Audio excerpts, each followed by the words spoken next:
So sometimes we have to be thankful for the stress that we've had, business, financial, personal, spiritual, whatever it is, because once you live through that and you go to the other side, you're like, whoa, I'm stronger than I thought I was, but I think sometimes people avoid those extreme stressful situations if they can choose so, or if it happens, they quit. But then again, they'll look back in 60 years and be like, oh wow, I never really gave it my all. I never saw anything through. But that's why people that say, oh yeah, you can start it with no money or you can just figure it out, it's because they did at some point, like you and I.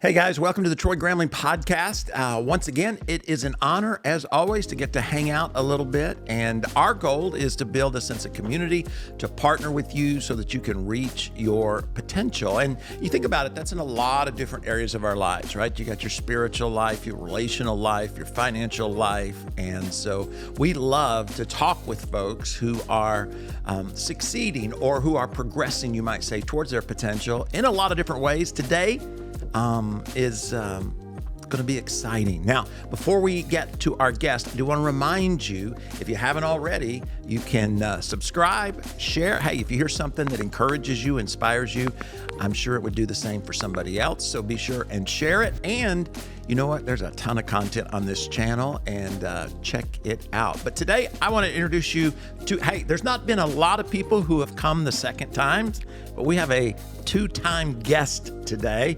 Alex, welcome to the program. Thank you so much. I appreciate you having me again. It's good to have you. And I thought it'd be good to start, just kind of refresh everybody's memory of who you are and what you do, and then we'll go from there. Absolutely. So I've been coming to this church since I was maybe 12 or 13. And it was a friend of mine. He was like, oh, let's go on Sundays. And there were some cool activities. So I was a dabbler, where my family wasn't super religious. And then when I was 18 years old, I came back and I started doing missions and I got really involved in that side of things. And that's how I've been, of course, knowing you and watching you. But I started my business. It was a healthy meal company. So chicken, rice, and I wouldn't say it's the best cooked food back in the day. It was healthy. I didn't really know how to use seasoning and recipes, but I started that business out of my parents' kitchen when I was 18 years old. No experience, no money, but I was hungry. And I'm sure we'll talk about that today, potential and how having that hunger and the grit to succeed, that's the most important thing anybody can have, and that sticks with you over time. But hunger comes from pain because I didn't grow up with money. We were nearly homeless many times, food stamps, not a household where money was a great point of conversation. It was always about the lack of money, that we don't have money for this, we can't pay for your sports, we can't do this. So that scarcity gave me that hunger. So when I was 18, I'm like, let me just start a business. And I started a healthy meal prep company. Then I started a marketing and kind of business coaching company a little bit after that. And that's what I do to this day. So I help, at this point, I've had 1,200 clients.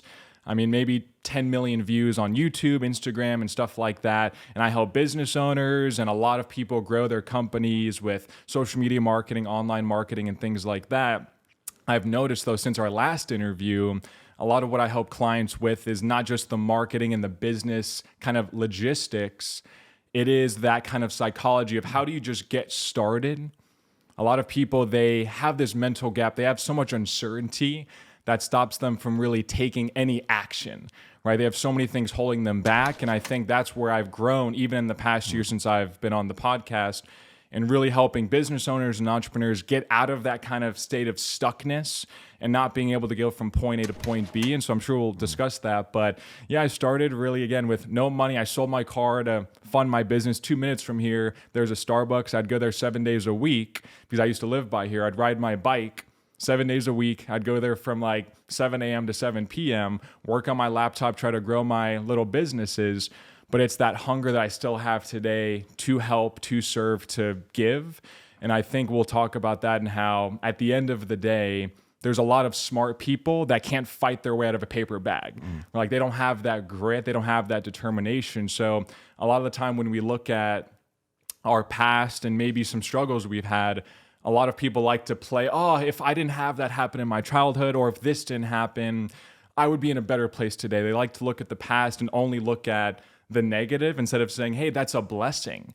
Like if I grew up well fed, I got a BMW when I was 16. Like if I got everything I ever wanted, I wouldn't be here today because I wouldn't have that drive. And that's a blessing to want to grow and make an impact and help people just like you as well. Yeah. So you've been in business how long now? Almost 10 years. All right. So yeah. you're getting close to a decade. Yes. Have you seen a difference in people? You know, the world has been through a lot, especially in the last, let's say, 5 years or so. If people are looking more, and you mentioned this a little bit, more for a strategy, or is it more about a philosophy? You know, more about the heart or the mind? Have you seen a change, or has it been similar all throughout your business? I think it's more about the mind and kind of the psychology of it. I've seen, especially with people that a lot of my clients, they have a side business, but they have a 9-to-5, they have a mortgage, they have a family. So they feel kind of like they're in two different worlds where they have a lot of stability and certainty with their job, but they have a lot of potential. They have big dreams that they want to take action on, but they can't really get it going. And I feel like it's because they focus on sometimes what they're missing versus what they have. They're like, oh, I need more funding. I need this, I need that. And they focus on what they don't have versus saying, hey, you have 20 years of experience in corporate, you have some resources, you can be resourceful. So I've noticed that more so, people focusing on, again, like, what do I not have? And this happened in the past, and this is what I can't control. But if they just change the story and say, here's what I can control, let me focus my time on that. Let me focus on the present and then the future. Those little tweaks, they make such a big difference, not just if you're in business, but if you love your job or you want to lose weight or just improve your life or get more spiritual. I think those are just basic things that anybody can do. So that's what I've learned throughout the years. You know, I was listening to a pastor, and he was talking about, you know, a lot of times in ministry, especially because money in ministry, you know, makes people nervous. And there's an assumption a lot of times that churches have more than they do, and especially growing churches, because, and I would think this would be true in business as well, is there seems to be a connection in our mind that risk means wealth. In other words, only wealthy people take risk. If you're willing to take a risk, it must be because you were either born wealthy or you made a lot, you know, you're a professional athlete, and so now you can, you know, run after it. When in reality, there's not that same correlation. That often risk has more to do, like you were saying, with hunger than it does wealth. You know, so if someone's listening or even watching today that is, like you were saying, focused on what they don't have. In other words, thinking, well, yeah, that's, you know, easy for them or easy for whoever it is that they read or watch, because they're assuming something that's probably not true, that risk they took that led to success wasn't based on security. It wasn't based on wealth. And I'm sure, you know, you experience that in your own life and see that over and over again, that willingness to just take that first step, right? That the idea is great. You know, you begin the maybe journey, you read about it, but then there comes where you have to take a real risk. You know, in other words, there's something to be lost, and whether it's a job, whether it's, you know, what could happen or the possibilities. And what do you think? You know, somebody's got the hunger, they've got the idea, and they've done the plan, they've got the strategy. And now it's time, like the business, you know, is at a size where they really need to go full time, but there's not really the resources to go full time. What makes the difference between those who take the risk and those who never quite do? Two things. Number one, the comfort zone.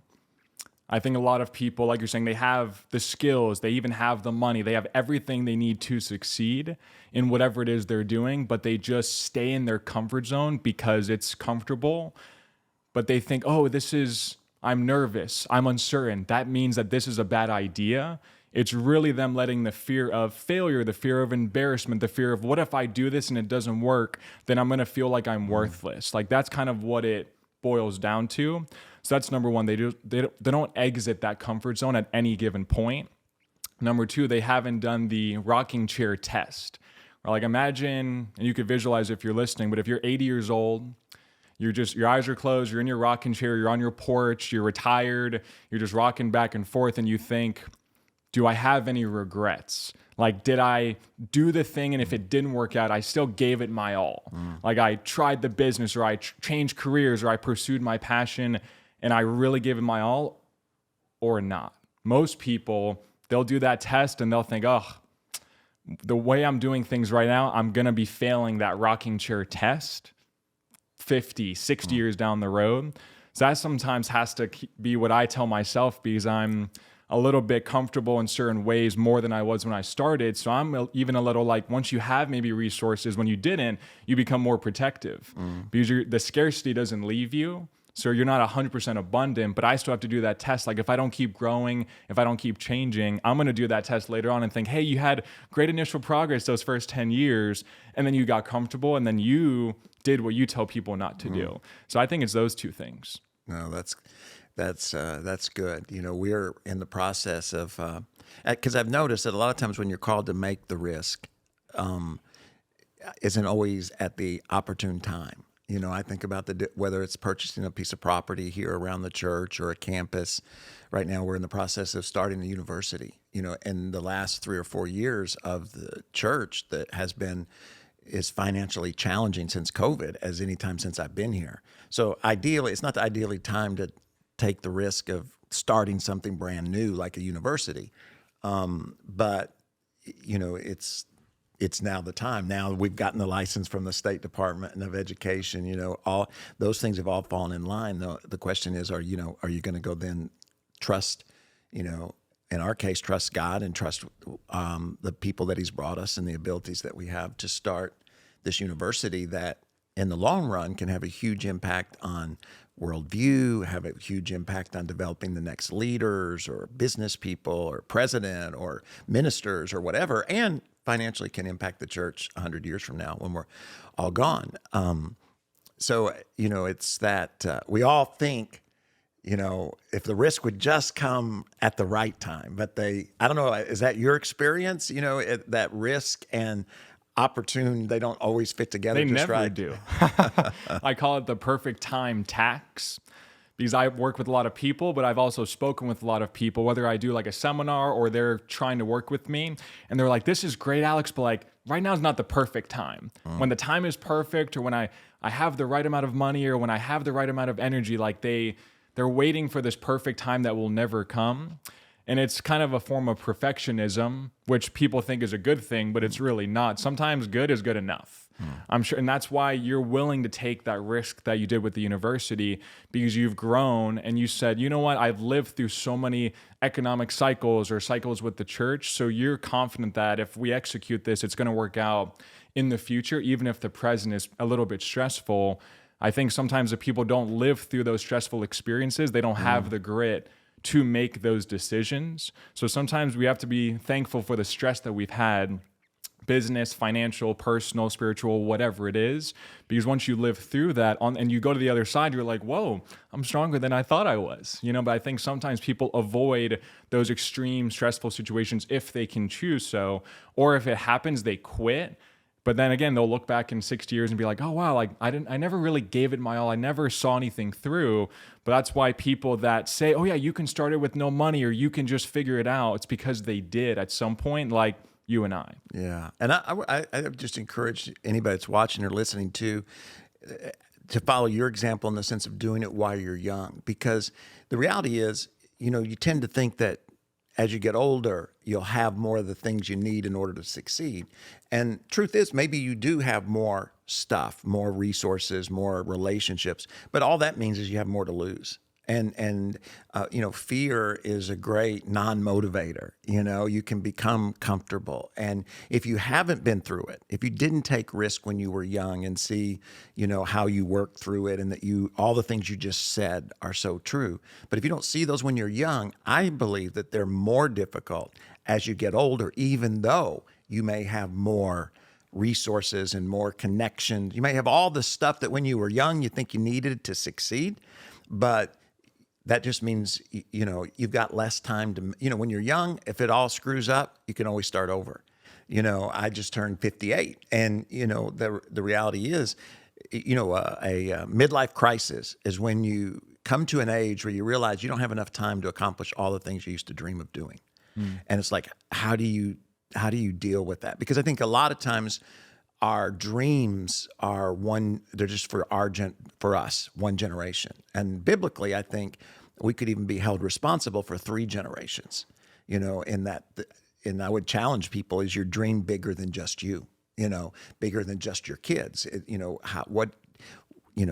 are you willing, is your dream big enough that you're willing to succeed even if you're not the one that succeed, that brings it about? It's like, hey, I'd love to, whatever, but what if it's my grandchild? What if you're just planting the seeds for their eventual success? Yeah. In the Bible, you have David who wanted to build the temple, and God said, no, you can't do it. And so David raised the money for a temple that he would never see. And it's like, I think a lot of times we forget that, and then we go through a midlife crisis because we think, oh, the temple's never going to be built in my lifetime. God, what's up? I don't understand. It's not. And it's like, no, the dream's bigger than one lifetime. And I think we're always challenged to do that. And as we get older, if we didn't do it when we were young, it becomes more challenging as we get older. Now, I want to come back to all that, but I really had a question that I thought would be interesting, maybe for folks, that's not often talked about. And I wanted to talk, you've been successful, especially, in so many different ways. But I wanted to talk about generosity for a moment, okay? And get your perspective on it. Because, as a pastor, churches are funded through obedience, if you believe the Bible, generosity, if you don't, in the sense of other people helping the church we're not selling something, we're providing a service. We marry and bury and disciple, but generosity, whether it's at a church or whether it's a foundation or whatever it is, there's the sense of, I'm going to help you, but my motivation is to help me. In other words, it either gives me influence into your life. It's as opposed to, I'm going to be generous because there's value in being generous.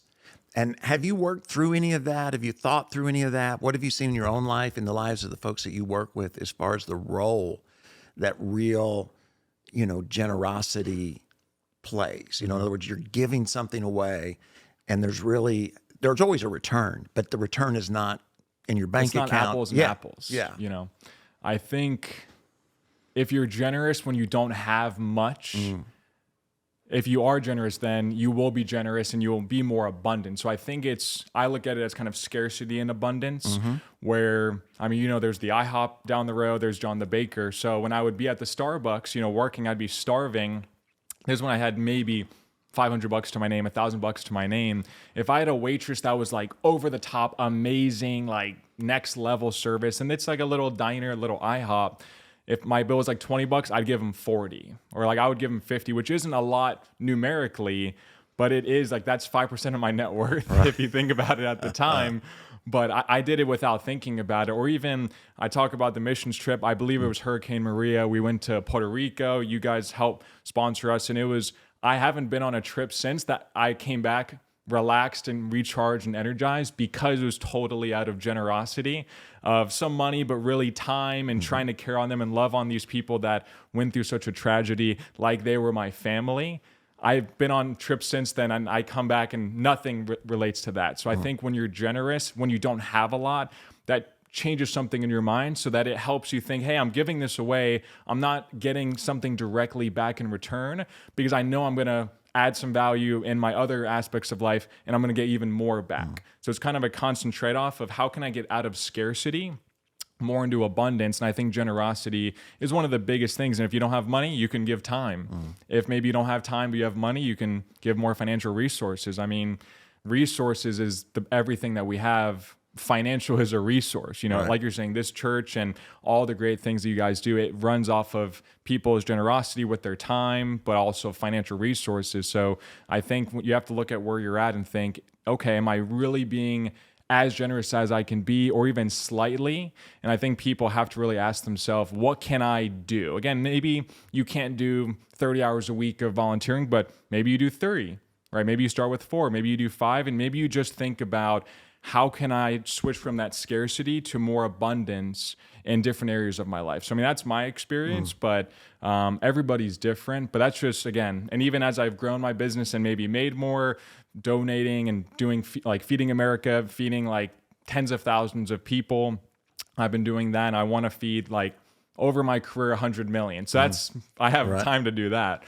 But yeah, so balancing that, like what's this going to do for me right now? Sometimes you have to say, hey, this is what I'm doing, and it's fine. I don't need to make the initial return on investment, but I know it's going to work out in the long run.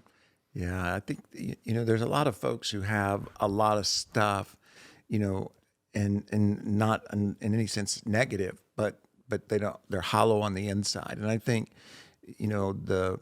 the role of generosity allows you to be a part of something that is bigger than you, and sadly, I think we can all live our whole life, and maybe it's not till we get towards the end of it that we realize that we accomplished a lot, but none of that's really going to last. We weren't a part of something, which the thing that lasts is our people, relationships and what we're building. We had a guy here that was one of the first 4 families.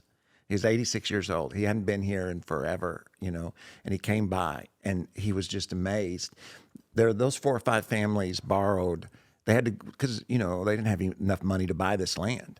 And it was $25,000. Okay, that's how much the property here cost. And so they all had to go get personal loans to give to the church to buy the land. And, today that property's worth $25 million. And it's multiplied over and over again, and they're a part of that, and there was a cost, there was a risk, there always is if you're going to give yourself or your resources to something that's meaningful. But how we all get the opportunity, but so few take the opportunity to be a part of something that is lasting in that way, and impactful in that way. And I just encourage folks, if they've never really thought about, what are they giving to? And I'm not just talking about their money, but just that which is valuable in their life, whatever it is, to something that is it's not directly coming back to them. It's not something they're going to drive or wear, or, it's not a platform that they're hoping to get on. There's, generosity can be motivated by influence. And I'm not saying those things are bad, right? Anytime you help people, it's good to help people. But I think there's a deeper impact when we help people or become a part of something that doesn't have a direct connection back to us. And when we get towards the end of our lives, we're able to look and say, I was, there's meaning and fulfillment in that. Or that's, again, what I see in so many folks along the way. Mm-hmm.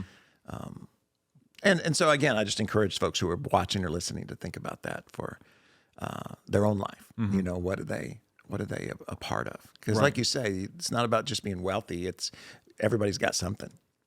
And anyways, that's just a little side note for those of you who are listening today, but just something I've kind of always wondered, because there are lots of nonprofits and all kinds of foundations and all kinds of things that people give their money to. And Americans especially, I don't know where you're listening from, but, Americans are often generous people, and helping in different ways around the world.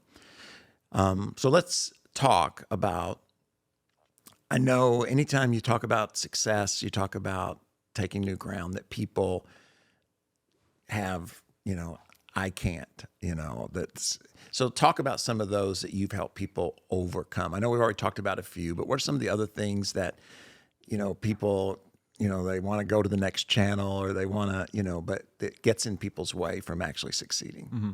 I think the number one thing I help people with is setting that end destination.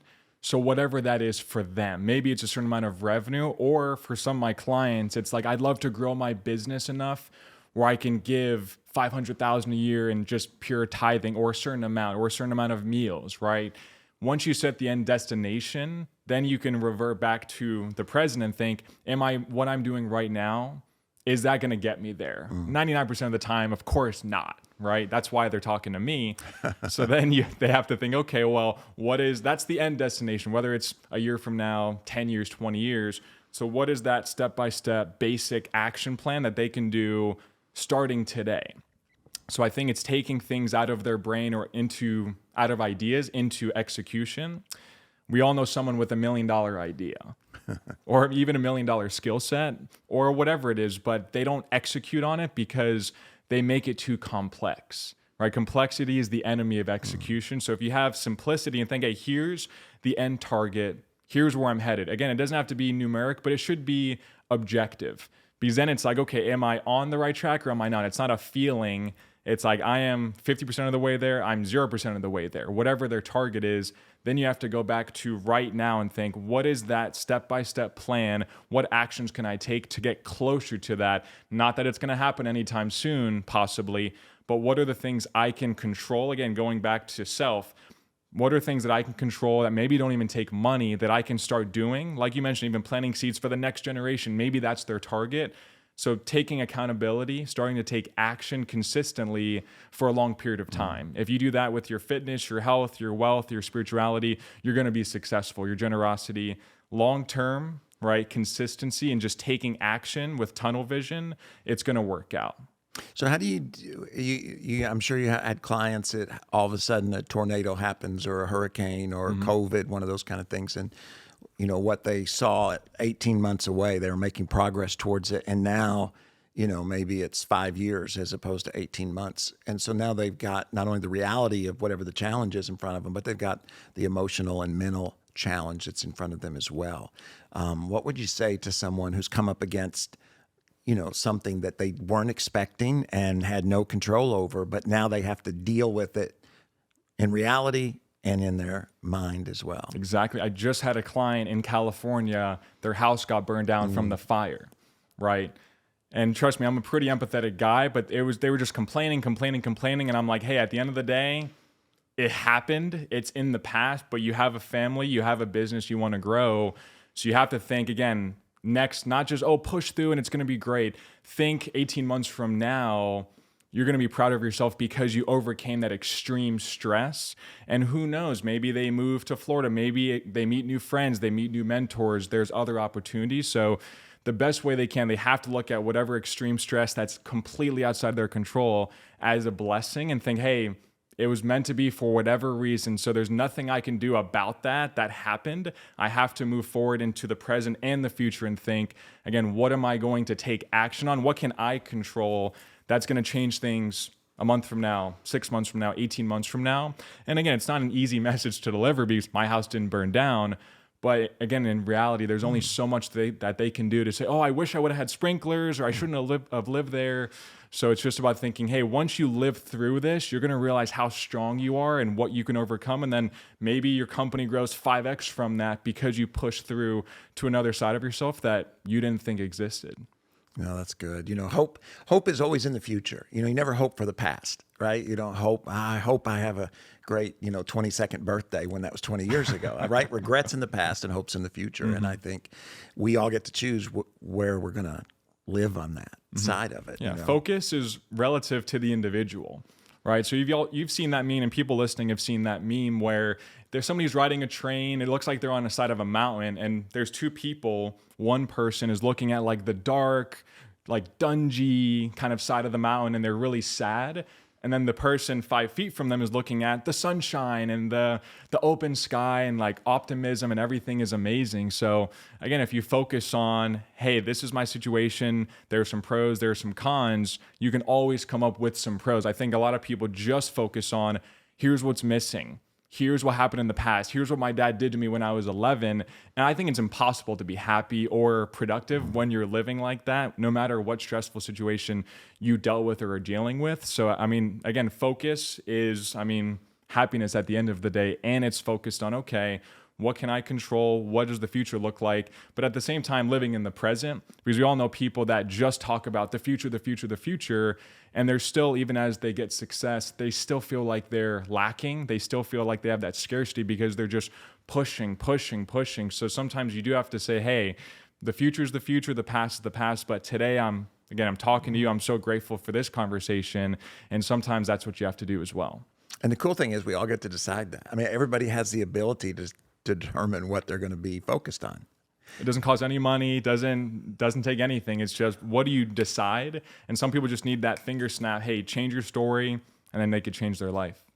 Well, it's hard to believe, but we're about out of time, and there's so much more that I could talk to you about. So we'll have you a third time. Awesome. I know you're fixing to get that's my Arkansas accent there. You're about to get married, and but we'll have you back, and you can share a little bit what you've learned in that. But continue this conversation. But before we go, I know there's some folks probably listening and watching, and it's like, I think it'd be great for you to share with them how what you do could make a difference in their life, in their business, and in their future. Awesome. Well, if they look up my name, Alex Albarran, I have a bunch of free content on YouTube, Instagram, TikTok. My website is just my name, alexalbarran.com. I recommend them to just watch. I have interviews and videos and tutorials totally for free. And then once they get a sense of that, then, there's different ways that they can reach out to me from my website, but everything is just my name, alexalbarran.com. Good deal. So I want to encourage you guys, check out Alex and let him, we all need a coach. We all need someone to inspire us, someone to challenge us. It takes, there are lots of folks who tell us what we want to hear, and they even charge us to tell us that. It's hard to find somebody who will tell us what we need to hear in order to truly succeed. I think Alex is one of those folks. And so check out his social media and see where it leads. And then tell us your story as well down in the comments. We'd love to hear about how Alex and even our podcast and all that we're doing here at Potential has made a positive impact in your life. Because at the end of the day, that's really what we're after. I believe with all of my heart that God has intentionally created you. You are unique. Before you were ever in the real world, the Bible says you are in the mind and heart of God. That's a pretty cool thought when you think about it. And we just want to help you accomplish the dream that is in your heart. So if you heard something to encourage you, pass it along, share it with somebody, click the bell, leave a comment, and don't forget, we'll see you here again every single Thursday. And we do a live stream on Sunday nights at 7. God bless, and you guys have a great day.